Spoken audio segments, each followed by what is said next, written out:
also about the great apostasy. This is key. The great apostasy theory holds that when the church imploded and there was no more true church on earth, that the Catholic Church, being this satanic counterfeit religion, that it is the main opposition to the true church. Now, I found that perhaps the easiest way to counter this argument when you're talking to Mormon missionaries is to go through some of the biblical data. Let's do that now. The first verse that should come to your mind is in Matthew chapter 16, verse 18, where Jesus says that he will build this church on the rock of Peter. He says, and the gates of hell will not prevail against it. This is one of similar statements. You see it again in Matthew 28, verses 19 through 20 in the Great Commission, where Jesus says, behold, I'm with you always, even until the end of the age. Or maybe more literally, even until the end of the world. So you can begin using these statements and saying, now Jesus promised that nobody and nothing would be able to destroy the church. So how is it that there can be an actual apostasy of the church when Jesus promised otherwise? Now, what I have found is a lot of times there will be, well, he didn't mean that in an absolute way, or he didn't mean that, there's kind of a rationalization. But every time that I've said, I don't find it in any way ambiguous, this is what Jesus promised, I believe it, why don't you believe that? And it's a very difficult question for Mormon missionaries to answer, at least in my experiences with them. They have a difficult time with it. One of the 12 apostles of the Mormon Church, James Talmage, he wrote, quote, the Church of Jesus Christ of Latter-day Saints proclaims the restoration of the gospel and reestablishment of the church as of old.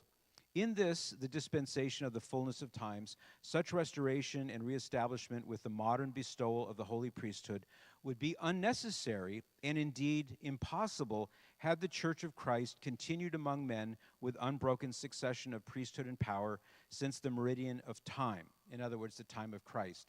They believe that we are in the latter days. The meridian of time would be the time of Jesus, and then the beginning would be Adam and Eve. So that's a very frank admission that if the idea of the great apostasy is not true, then Mormonism has no legs to stand on. They themselves will admit that. He goes on. The restored church affirms that a general apostasy develops during and after the apostolic period, and that the primitive church lost its power, authority, and grace as a divine institution and degenerated into an earthly organization only. The significance and importance of this apostasy as a condition precedent to the reestablishment of the church in modern times is obvious. If the alleged, these are my words now, if the alleged apostasy of the primitive church was not a reality, the Church of Jesus Christ of Latter-day Saints is not a divine institution. So it's my view then that what we should say is that this is really the deciding factor. Let's talk about the apostasy.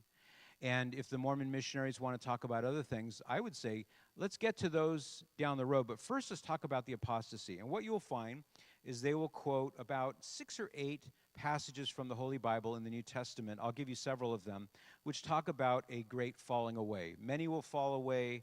Grievous wolves will enter in. There will be dissensions. There will be heresies and things. You'll find these, for example, in Matthew chapter 24, verses 4 through 12. Mark chapter 13, verses 21 through 23.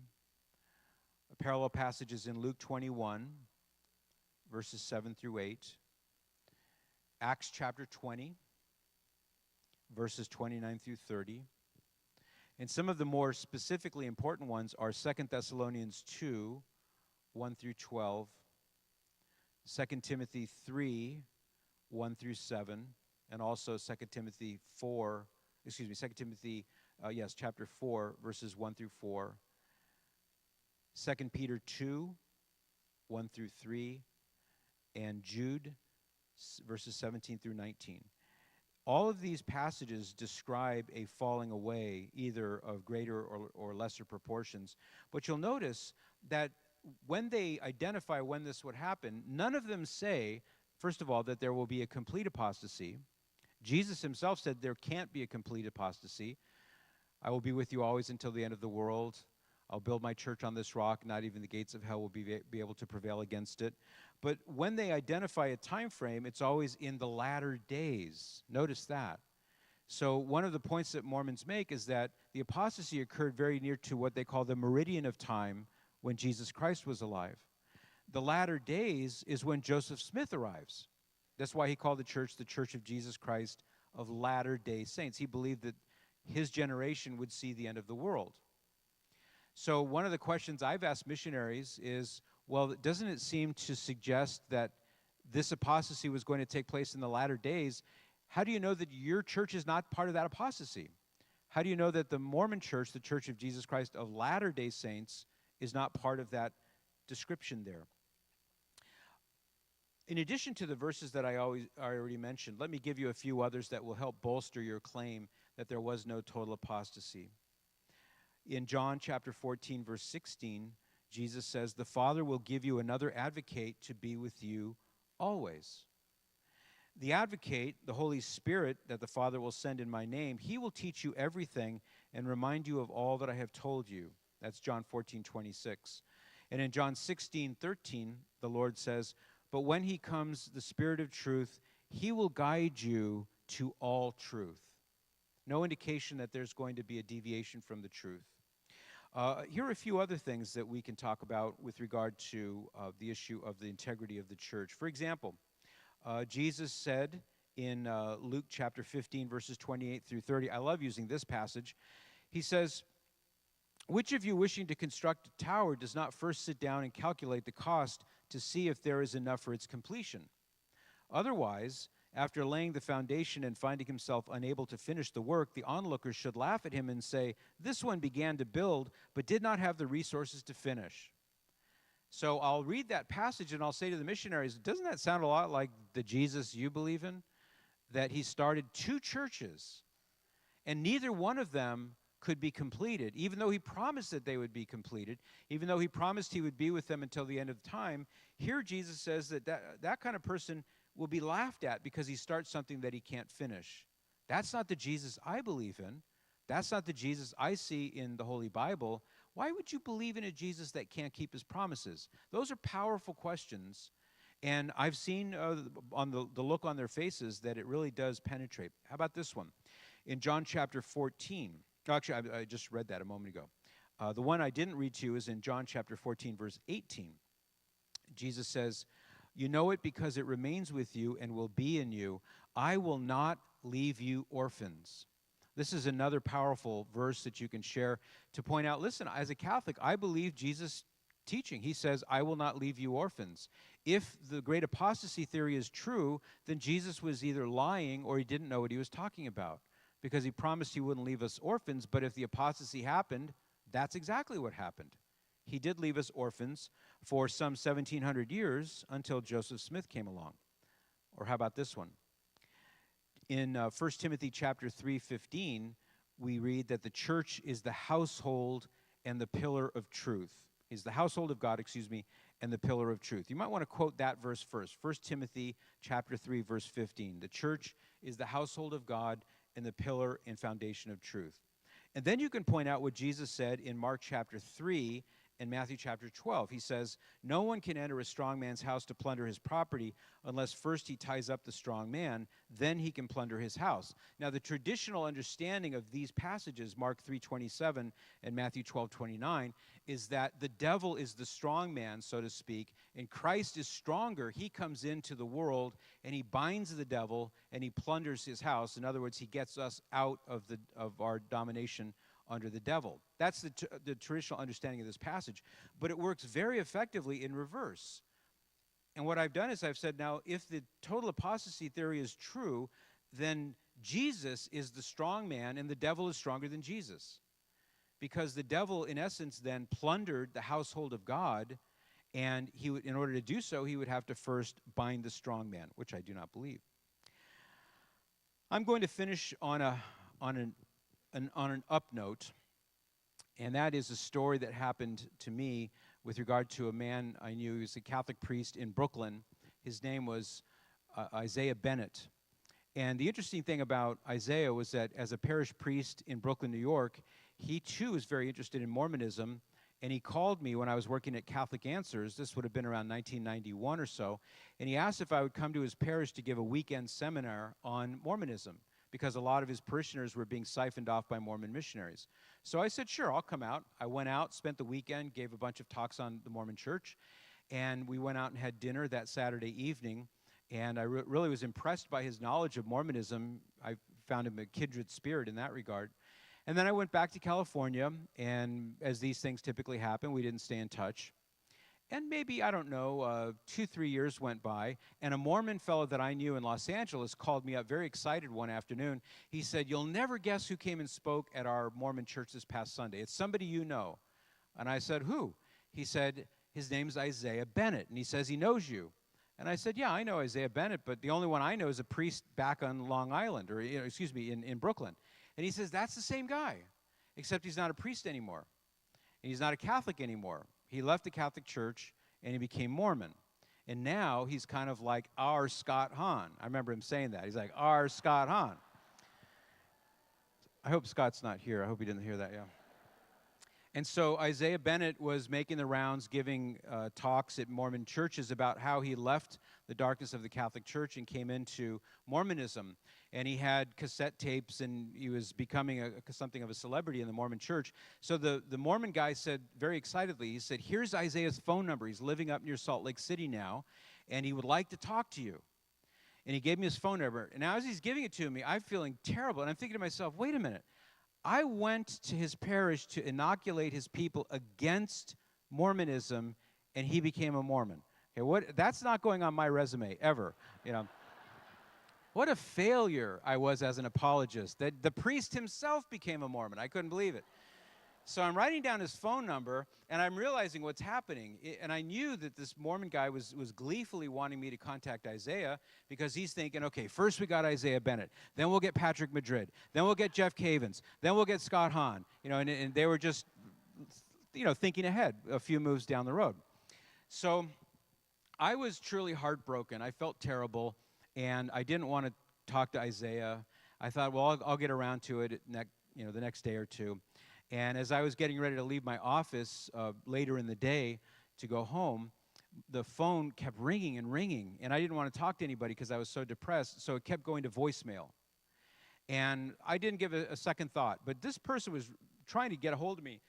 I just didn't want to talk. So I went home. The following morning, I got this slip of paper out of my pocket where I had written Isaiah Bennett's phone number down, and I thought, well, I might as well get this over with. I dialed the number, and sure enough, I could recognize his voice. And he said, "Hello." I said, "Hello, Isaiah. This is Pat Madrid." And there was a pause for several seconds. And then he said, "You weren't supposed to call me."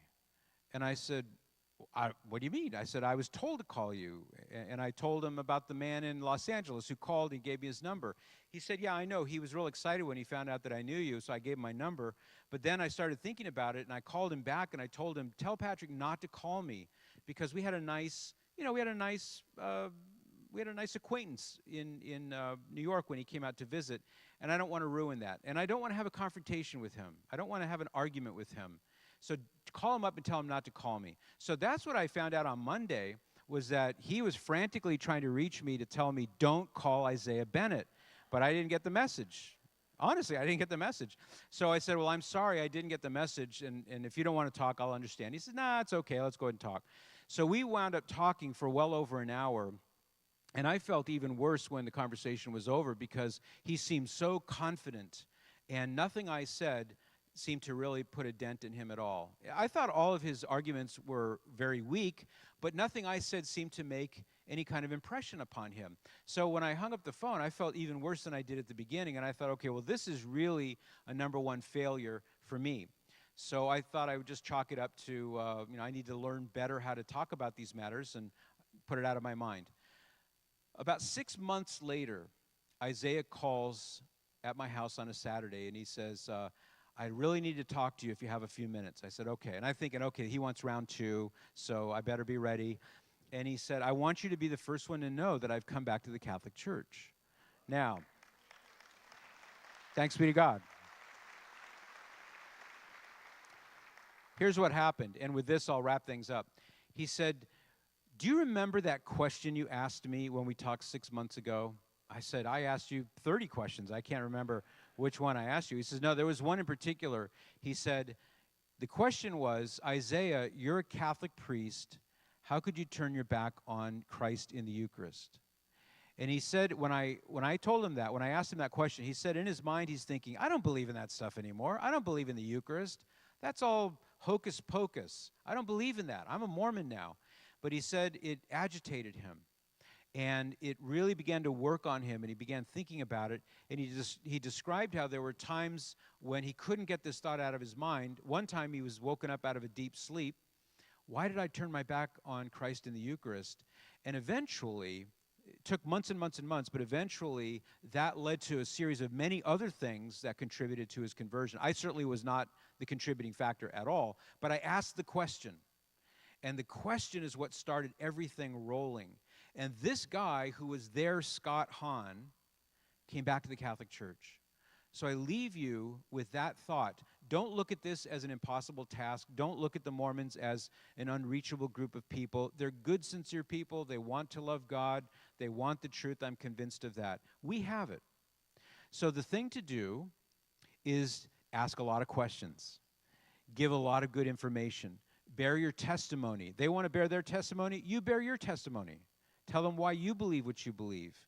Don't be afraid to ask these kinds of questions because, as we saw in the case of Isaiah Bennett, you never know where they will lead. Thank you all very much, and God bless you.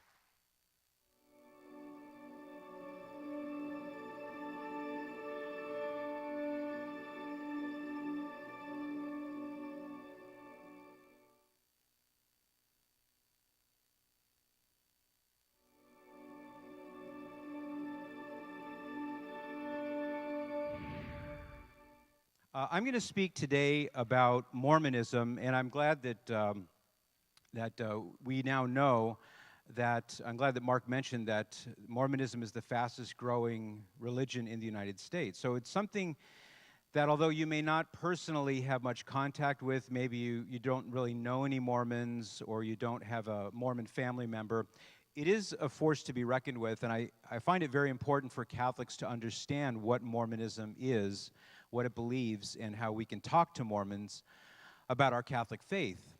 And as Mark said, I don't intend to impart any kind of really sophisticated theological explanation.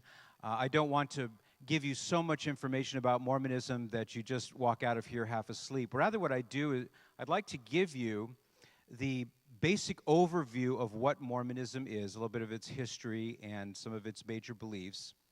And then I'd like to concentrate on two primary areas that I think are the most fruitful areas for discussion between Catholics and Mormons. And those two areas are their belief in the nature of God and their belief that they are the restored church. They believe in what's called a total apostasy.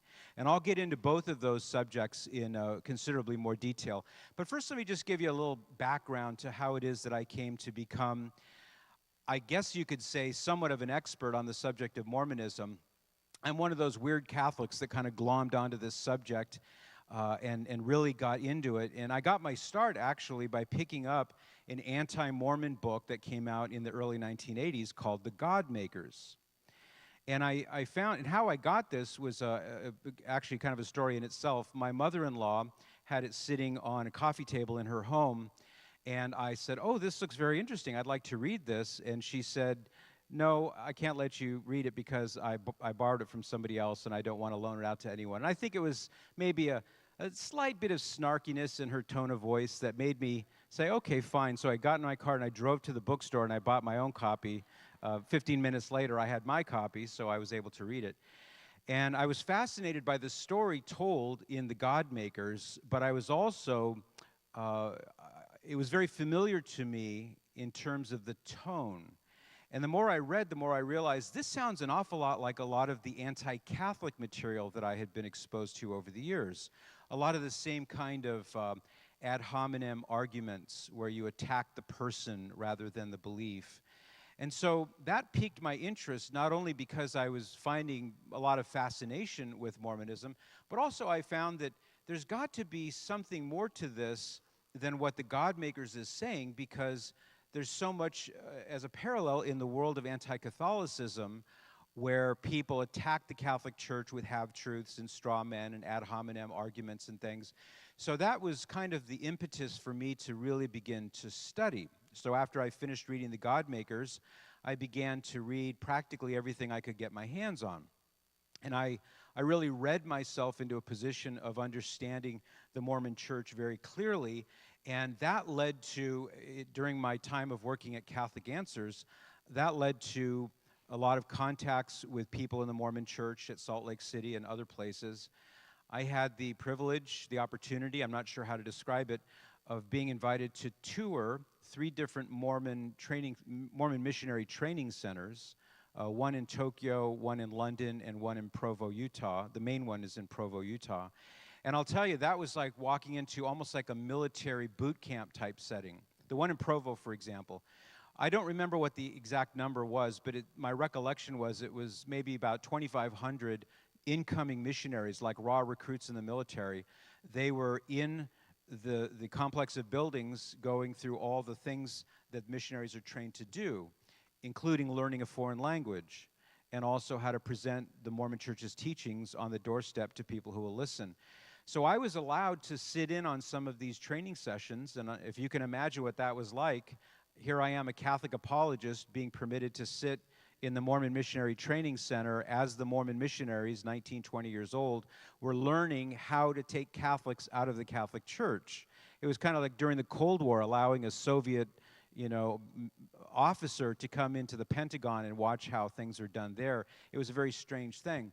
But it really ramped up for me an intense interest in Mormonism as a subject, but also it enkindled in me a sense of urgency to try to help Catholics who are taken out of the Catholic Church by Mormon missionaries. They're very good at what they do. And I'll tell you some of the things that work to their advantage when they talk to Catholics a little bit later in my talk. Once I became what I would call an expert in Mormonism, the only Catholic expert I knew of, I found opportunities to do public debates 2 different times with official members of the Church of Jesus Christ of Latter-day Saints. We'll use the shorthand term Mormon during the talk today. The official title of the organization is the Church of Jesus Christ of Latter-day Saints. And although some Mormons will find the term Mormon or Mormonism a bit not to their liking, it is still the term that's accepted by the Mormon Church. If you go to Mormon.org, for example, you'll find the term Mormon used. So don't feel as though you have to always use the term Church of Jesus Christ of Latter-day Saints. They are willing to accept the term Mormon. They use it among themselves. So when I got to this level of proficiency, and I was finding myself doing these debates, it was a very odd thing. The first debate that I did in 1989, I believe it was, I was only about 7 at the time, and I debated a man by the name of Gary Coleman. And no, it wasn't the actor, it was somebody different. Gary Coleman, the actor, is not a Mormon to my knowledge, but this man, Gary Coleman, was a mission president, which is the person who's in charge of all the missionaries in a given district, and he himself was an ex-Catholic. And so we had a debate at a large Catholic parish in Los Angeles on this subject. The first part of the debate was on the doctrine of God, and I was there to explain and do my best to defend the Catholic doctrine of the Trinity, one God in 3 persons. And he was there to defend and explain the Mormon belief in what's called a plurality of gods. The Mormon Church, as I'll explain a little bit further, the Mormon Church believes that there are many gods, untold numbers of gods. We only have to do with 3 gods here in this world, the Father, the Son, and the Holy Ghost, but they believe that there are many other gods. We'll talk about that in a few minutes. The second part of the debate was dealing with the question of the great apostasy. I told you a moment ago that the Mormon Church believes that it is the restored church. They believe that the total apostasy that took place within, let's say, 100, 150 years, maybe 200 years at the outside of the time of the founding of the church by Jesus in Palestine, that church, the true church that Christ established, eventually imploded under the weight of heresy and syncretism with Hellenistic thought, the weight of bad members and things of that nature. And the belief among Mormons is that God became so frustrated and angry with the way things are going in the church that he simply withdrew the authority of that church. It collapsed in on itself. What arose out of the ashes was what we would know today as the Catholic Church. And the Mormon Church is the restored gospel that was restored by a young man named Joseph Smith in the early part of the 19th century. He was about 15 years old, the Mormon Church claims, when he received a series of visions.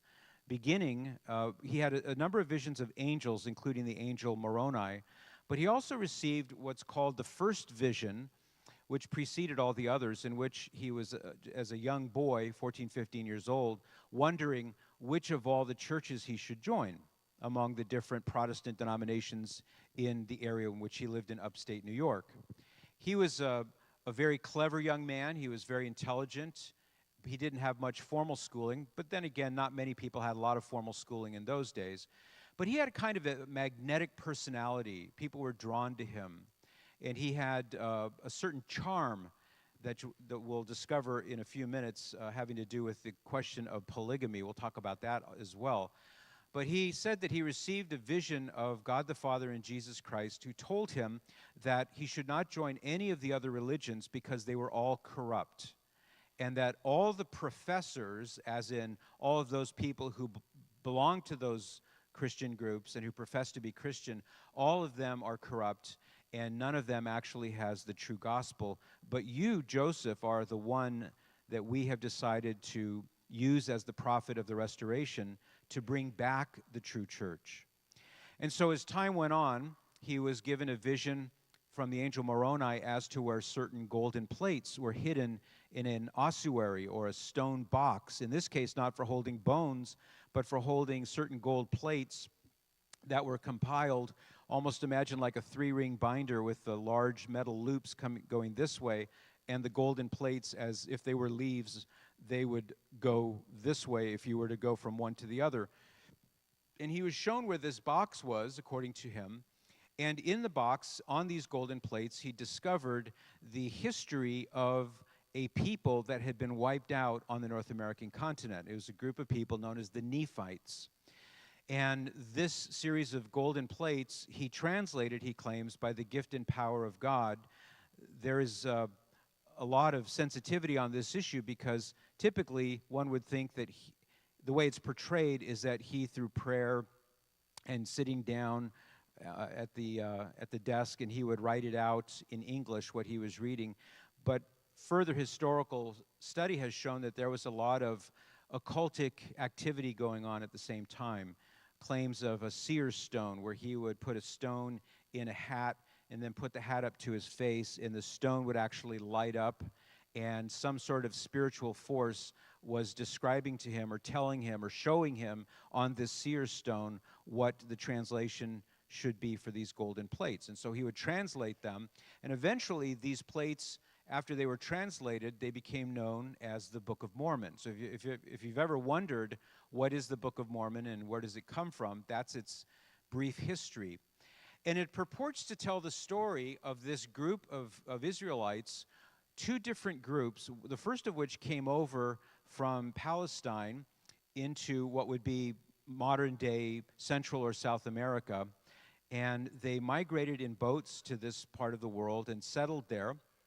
And then there was another migration that occurred also. The first migration, according to the Book of Mormon, took place about 600 years before the time of Christ. Now, the key to this, and the reason the Book of Mormon is significant here, is that it tells the story of this family in particular that came over, and the 2 sons in this family were Laman and Nephi. Now, Nephi was the good son. He was the son who obeyed his father and was righteous and prayed. Laman was the wicked son. He did not do those things. He caused strife and problems in the family. And so after a time, the people who gravitated toward Nephi, they began to move off into their own areas of living. Those who followed Laman moved off into their areas of living. And gradually 2 tribes of people grew up among those 2 families. Now, the Lamanites, as you might expect, they were wicked like their founder Laman was, and the Nephites were good. And eventually, after many generations and a large civilization being built, and all kinds of details about the civilization are given in the Book of Mormon, what happened then was there was a judgment and a punishment given by God upon the Lamanites. And one of the curious features of the Book of Mormon, which didn't pose any problems to the Mormon Church in in the early and mid 19th century, but it certainly posed many problems in the 20th century and beyond, and that is that this judgment given by God was to take those previously white-skinned Lamanites and curse them by turning them into people with dark skins. And so the Book of Mormon uses phraseology such as they were previously white and delightsome, but God cursed them by making them filthy and loathsome and abominable, and the sign of this curse was that they now had black skin. As you can imagine, that might present a PR problem for missionaries who are trying to share the Mormon gospel in Latin American countries. Oddly enough, though, the Mormon Church is growing perhaps most rapidly in Latin America, and I suspect it's because this emphasis on the dark skin is really de-emphasized. Now, there's a corollary to that that has to do with African Americans, and I'll get to that in a moment. But first, the situation between the Nephites and the Lamanites at that point got really bad. The Nephites remained white.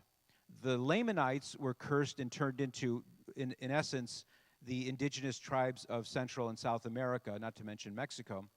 And eventually, this developed into an all-out war, and the Lamanites followed the Nephites all the way up into what is today the United States, all the way up, oddly enough, into the very neighborhood where Joseph Smith lived. And there in upstate New York, in the Finger Lakes district, there was allegedly this huge battle in which the Nephite army was wiped out. And the numbers given in the Book of Mormon number their soldiers into the hundreds of thousands. And it describes in detail the armor and the weapons and the metal accoutrements that they had. And all of these hundreds of thousands of soldiers, not to mention women and children, were wiped out in this battle and were laying there on the field of battle. Nobody picked them up or did anything with them. And it was there that Moroni put these records that he had been keeping in this box on this hill, which is known as Hill Cumorah. There's a pageant there every year held by the Mormon Church to commemorate this event. One thing to take note of is that there are no artifacts to be found anywhere in the area. And one would imagine that with hundreds of thousands of people being slain on the field of battle with the armor and the weapons and everything else, that some of that would at least survive somewhere. Coins, things of that nature. Nothing has ever been found. The Book of Mormon is fraught with many problems, and I won't try to develop all of them except to say that if you are interested in knowing how to speak to your Mormon friend or coworker or relative, be aware that there is a great deal of information about the inconsistencies and the anachronisms in the Book of Mormon that would be helpful for you to at least be familiar with in case the subject comes up. They refer to the Book of Mormon as another testament of Jesus Christ. And they believe that Jesus, after founding the church in Palestine, that he came to the New World and he appeared to the Nephites and he established a parallel church there in the New World with 12 apostles and with the same gospel. But oddly enough, here again, not only did the church that he established in Palestine implode under the weight of apostasy, but the same thing happened to the church in the New World, which is why Joseph Smith was chosen to restore the church. Now, all of these things are discussed in great detail in the Book of Mormon. I told you there was a corollary to the dark skin, and it goes like this.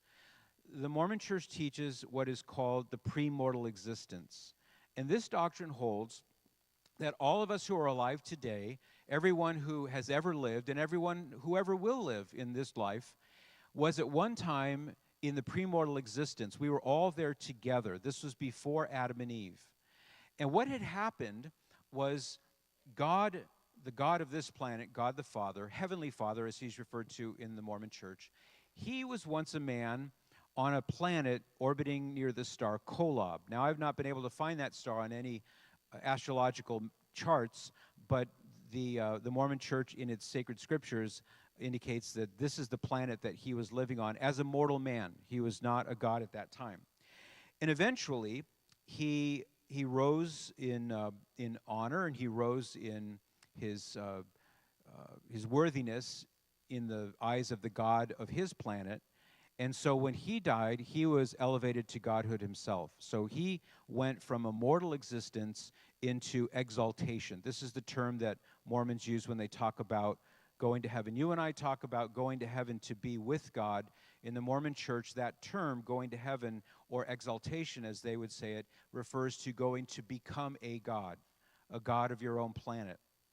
Now, this God, who is now Heavenly Father for us, he, with his many spirit wives, they, in a spiritual way that the Mormon Church doesn't really explain how it happens, but he, with actual sexual relations, procreated all of these untold billions of people who would one day inhabit planet Earth. That's the premortal existence. And he held a council of all the gods, so the neighboring gods from neighboring systems, they all counseled together, and he laid down for them his plan of salvation. And the plan of salvation held that he would send Adam and Eve to the mortal existence. They would take bodies, and eventually they would commit the original sin. They would fall. And he wanted this to happen so that he could send a Savior. And there was some vying among those in the council, but specifically the vying was done by Lucifer, who is one of us. He was one of the spirit children begotten by God the Father and his spirit wives. And he demanded to be the Savior, and he said that he would make sure that everyone was saved, but he wanted the glory for this operation.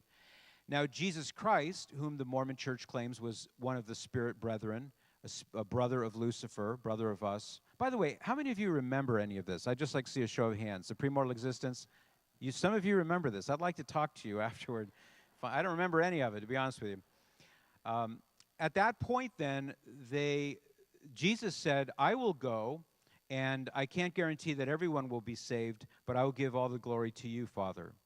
And God the Father decided that Jesus' plan was the best. Lucifer became angry, and that's where the war in heaven took place. And so Lucifer and all of those among us in the premortal existence who sided with Lucifer were cast out of heaven. The problem for them, as the Mormon Church teaches in this doctrine, was that they could never reach exaltation. They could never become gods, because in order to become a god, you have to first take a body. So the plan involves going from the premortal existence to the mortal existence where we are now. You receive your body, and then you prove yourself worthy during this life so that when this life ends, ideally anyway, you would then advance into one of the higher levels of the afterlife, there being 3 of them. And the highest of all is the celestial kingdom, in which exaltation takes place and men become gods. This is not available to women, by the way. Only men in the Mormon Church can become gods. Now, don't panic, ladies, because you can be a wife of one of these gods and procreate children in the afterlife, but you will have to share him with all the other wives that he has in the afterlife. Now, you know, I'm tempted to chuckle when I say these things, but these are serious matters. So as odd as these things sound to us, I don't want anyone to think that I'm poking fun at the Mormons. I just simply want to say this is what they believe. So in this aftermath of the war in heaven, what took place next was those who were on the fence, those who didn't take a side one way or the other in this battle for supremacy between Jesus Christ and Lucifer, they were the ones who were permitted to come to this earth and take bodies, but their curse, according to the Mormon Church, was they were born in the Negro race. So their curse is dark skin. And there are far too many authoritative statements by Joseph Smith and Brigham Young and the standard works of the Mormon Church and various historical authoritative documents in the Mormon Church that make this very, very clear. In fact, it wasn't until 1968 that the Mormon Church modified its teaching on allowing black men into the priesthood in the Mormon Church. And what happened then was, those of you old enough to remember, the civil rights movement was getting more and more powerful in the United States.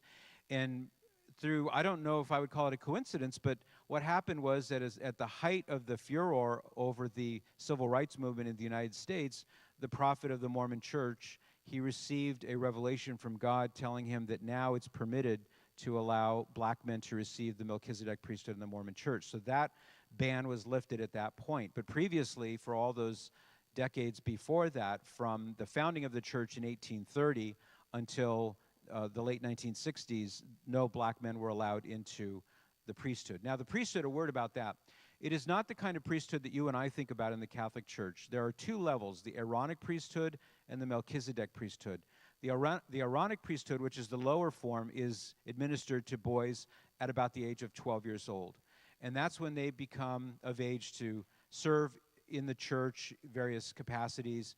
By the time they reach the age of 18, however, they are then admitted to the Melchizedek priesthood, which the Mormon Church believes gives them special authority to not only ordain other Melchizedek priests, but to also do things like go on a mission and go into the temples and perform work in the temples. A word about temples. The reason that the Mormon Church builds temples, and I did a bit of searching, and the statistics here are interesting. When I started doing my research on Mormonism back in the late 1980s, there were only at the time, I think, about 40 temples. Now there are 143 temples worldwide. There are 83,000 missionaries. And the Mormon Church jumped in membership from 2.5 million members in 1970 to now approximately 15 million members globally. Now, 15 million members by comparison to, let's say, the Catholic Church is statistically insignificant. To compare 15 million to 1 or 1.2 or 1.3 billion, there's not much of a comparison there. But what's significant about that number is how rapidly it's growing in such a short period of time, especially among Catholics, especially in the United States and Latin America. Back to the question of temples. The reason temples are built is not for Sunday services. I've had the opportunity to tour two temples, one in La Jolla, California, the other one in Las Vegas, Nevada. And what I found interesting right away was that it's not what it would look like from the outside. The temple is an interesting, even beautiful looking building, but it's not one large room. It's a series of small rooms. None of them are anywhere near as large as this. And the ordinances that are performed in the temple are designed to be performed on behalf of the dead. So you and I, if we were Mormons, we would go to the temple for our own ordinances, the most important of which would be the endowment ceremony. That's when you really become fully fledged as a Mormon. You swear certain blood oaths, you wear a white costume, certain, I would say, stylized versions of what happened in the Garden of Eden are acted out by actors. They also have now, instead of actors, they've got this on a screen that's professionally produced.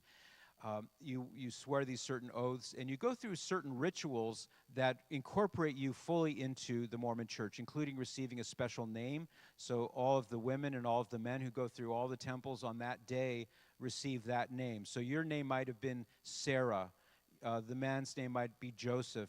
And it's a secret name that no one is supposed to know except for spouses. And one of the reasons for that is that at death, unless the husband calls his wife by her temple name, she will not be able to go beyond immediate death and the immediate aftermath of death. She won't be able to go with him into the celestial world. So there's, I suppose, an incentive for marital harmony there. You want to make sure that you're well taken care of. The other major ordinance that's carried out in the temple is baptism for the dead. Now, have you ever noticed on the TV commercials, the commercials for Ancestry.com and other genealogical services? Ancestry.com is a Mormon-affiliated organization, and the reason that this is so important to them is that they believe that unless somebody is baptized one way or the other, either in this life or in the life to come, that you simply cannot progress toward exaltation. You cannot become a god. And so they take that very seriously. St. Paul talks about that in 1 Corinthians, where he says that they who are baptized for the dead, he's talking about, remember the place where he says that if Christ has not risen from the dead, then we are the most pitiable of people. So they take the phrase there where it talks about they who are baptized for the dead, and the theology that they hold is that you and I can go into the temple and be baptized by proxy on behalf of those who have died. I went into the Mormon Geological Survey. I almost said that. I went into the Mormon Genealogical Library in Salt Lake City, which is a vast resource for the genealogies of people all around the world. And I began to look up certain saints. I found that Blessed Miguel Pro, the Jesuit priest who was executed by the Mexican government in 1928, he had been baptized in the Mormon Church. I found a number of striking instances of people that you and I would recognize as Catholic saints, that they had been baptized into the Mormon Church. And the thinking is that if they are baptized by proxy in this life, then they will be able to get out of spirit prison. Spirit prison is where people go if they're not yet able to proceed toward exaltation in the afterlife. And don't worry, Mormon missionaries will come visit you in the spirit prison. So if you didn't listen to them when they came to your door in this life, you'll have an opportunity to listen to them in the next life. And chances are you will have your mind really clarified on this point. When you get to that point, you'll accept the doctrine. But even if you accept the doctrine from the missionaries in the afterlife, you can't proceed unless you are baptized. So this is why the Mormon Church is so emphatic on genealogies. And I don't know if you realize it, but if you're using Ancestry.com, and I'm not saying don't use it, I'm just saying that you're helping the Mormon Church amass its database so that Mormon members can go into the temple and be baptized for your relatives. FYI, a little asterisk to put next to this as you're thinking that through. In the time remaining, I'd like to speak a bit more about the subject of the gods of Mormonism and their belief in the total apostasy. These, I think, are the two most fundamental areas to concentrate on in your effort to be a good apologist in your conversation with the Mormon. Now, I got to the point where this, to me, was like, I don't know, the covenant maybe to Scott Hahn. I don't know if this is a similar parallel there, but I really, really got into the issue of Mormonism, so much so that I would delight when I saw Mormon missionaries in my neighborhood because I hoped that they would come to my door. In fact, I remember one day in particular, my son, who's now grown, he's 30 years old with children of his own, but at the time he was about 11 years old. I was in my office at home working, and he pops his head in. His name is Timothy. He pops his head in, and Tim said, "Dad, there are Mormon missionaries at the door." And he had this look like, a kid on Christmas morning, like he was so happy. And I had a big smile too, and I said, "Great, tell him to stay there, I'll be right there." So, I didn't bring my coffee out with me because, of course, that would not go with the Mormons. The Mormon Church, by the way, does believe in what's called the word of wisdom. And so, as you may have heard, there's no caffeine, no alcoholic beverages, that kind of thing. So for me, those opportunities to talk to Mormons were prime time, and I really enjoyed it. And every single time I would talk to Mormons, I would discover that in their effort to try to explain what their church teaches, there were two subjects that I immediately recognized as the ones to exploit, the ones to zero in on, so to speak. The first is their belief in God. Now, were there time, I would like to develop this theme for you further, but just to give you the basics, as I told you that God the Father was a man at one time on the planet orbiting the star Kolob. He had a God above him who at one time was a man on some other planet. That God, when he was still immortal, before he achieved godhood, he had a God above him. Now, it's not just a linear chain of gods going this way, but it also goes this way as well. So there are innumerable gods who metamorphosed from mortal life into exaltation or the mortal life. This is known in the Mormon Church as the plurality of gods. And the terminology that's used in the Mormon Church is that God was a glorified man at one point, and he became God, and he became more and more glorified. Let me quote to you from a sermon delivered by Joseph Smith shortly before he was murdered in 1844. This is known as the King Follett Discourse. King Follett was a Mormon church member who died, and Joseph Smith was preaching at his sermon. So this is a widely attested, authoritative example of Joseph Smith's teaching on this subject. He says, "I will prove that the world is wrong by showing what God is. I am going to inquire after God, for I want you all to know him and to be familiar with him. And if I am bringing you a knowledge of him, all the persecutions against me ought to cease. You will then know that I am his servant, for I speak as one having authority. I will go back to the beginning before the world was to show what kind of being God is.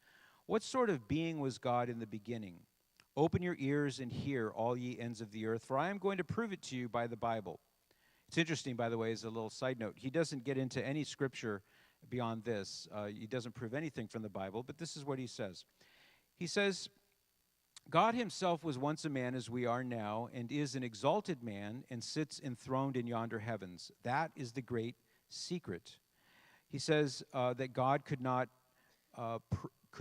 create anything ex nihilo. In other words, God doesn't create out of nothing. He simply manipulates pre-existing matter into things like planets and bodies and that sort of thing. But he doesn't have it within his power to create something out of nothing. And this is perhaps the most important aspect of your discussion with Mormons, is to begin to talk to them about what you believe about God, that God is the creator of everything, and that without God, the true God, nothing could come into existence. And this is one of those difficulties for all the Mormons that I've spoken to, including in the debates that I mentioned, and that is that there's no way, according to the Mormon system, to account for how all of this got started.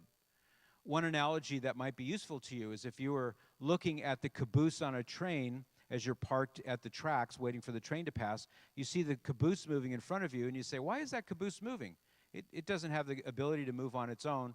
And your wife says, oh, well, because it's connected to the car in front of it, and that's why it's moving. Well, why is that car moving? Well, it's connected to the car in front of it. Well, why is that car moving? Because it's connected to the car in front of it. Now, it's impossible to have an endless series of moving railroad cars that have nothing actually moving any of them. They're all moving, but there's no way to explain the movement. The only way to explain it would be if you went to the beginning of the train of cars, you would find the engine. And the engine would be analogous to God in this sense that God is not only uncreated, but he is existence itself. He doesn't need to receive existence from anybody. He doesn't need to evolve from one thing to another. He doesn't require anything outside himself to create or to do all the things that God does. And in my conversations with Mormons, when I juxtapose the smallness of the Mormon concept of God, he's just an exalted man. He's just got a better body than you do. He's going to live forever. He's got more knowledge than you do, but he's still a man. And he's still evolving, as Joseph Smith said in the King Follett Discourse. I have found, when I quote from Isaiah, for example, you could go from Isaiah chapter 42 through Isaiah chapter 45, and you meet with dozens of statements there in which God says, I am the only God. There is no other. Who is like me? I do not change. I'm not like man. I do not go from one thing to the other. I recall one day sitting in a coffee shop with a young man who had gone from the Catholic Church into the Mormon Church, and he was very certain that he had done the right thing until I started sharing these Bible passages with him. And I said, well, how do you account for this? How do you explain the fact that the Bible says God doesn't change? He's not like us. And he was very quiet and thoughtful for a long time, and he says, I'm going to have to think about that. Now, I never saw him again, but I do have to imagine that even if he didn't have a rapid conversion, that thought must have really stuck in his mind to the point where eventually, at some point, it would have its opportunity to be juxtaposed against the Mormon Church's teaching of the plurality of gods. I'd like to talk to you briefly also about the Great Apostasy. This is key. The Great Apostasy theory holds that when the church imploded and there was no more true church on earth, that the Catholic Church, being this satanic counterfeit religion, that it is the main opposition to the true church. Now, I found that perhaps the easiest way to counter this argument when you're talking to Mormon missionaries is to go through some of the biblical data. Let's do that now. The first verse that should come to your mind is in Matthew chapter 16, verse 18, where Jesus says that he will build this church on the rock of Peter. He says, and the gates of hell will not prevail against it. This is one of similar statements. You see it again in Matthew 28, verses 19 through 20 in the Great Commission, where Jesus says, behold, I'm with you always, even until the end of the age. Or maybe more literally, even until the end of the world. So you can begin using these statements and saying, now Jesus promised that nobody and nothing would be able to destroy the church. So how is it that there can be an actual apostasy of the church when Jesus promised otherwise? Now, what I have found is a lot of times there will be, well, he didn't mean that in an absolute way, or he didn't mean that, there's kind of a rationalization. But every time that I've said, I don't find it in any way ambiguous, this is what Jesus promised, I believe it, why don't you believe that? And it's a very difficult question for Mormon missionaries to answer. At least in my experiences with them, they have a difficult time with it. One of the 12 apostles of the Mormon Church, James Talmage, he wrote, quote, "The Church of Jesus Christ of Latter-day Saints proclaims the restoration of the gospel and reestablishment of the church as of old. In this, the dispensation of the fullness of times, such restoration and reestablishment with the modern bestowal of the holy priesthood would be unnecessary and indeed impossible had the Church of Christ continued among men with unbroken succession of priesthood and power since the meridian of time." In other words, the time of Christ. They believe that we are in the latter days. The meridian of time would be the time of Jesus, and then the beginning would be Adam and Eve. So that's a very frank admission that if the idea of the great apostasy is not true, then Mormonism has no legs to stand on. They themselves will admit that. He goes on, "The restored church affirms that a general apostasy develops during and after the apostolic period, and that the primitive church lost its power, authority, and grace as a divine institution and degenerated into an earthly organization only. The significance and importance of this apostasy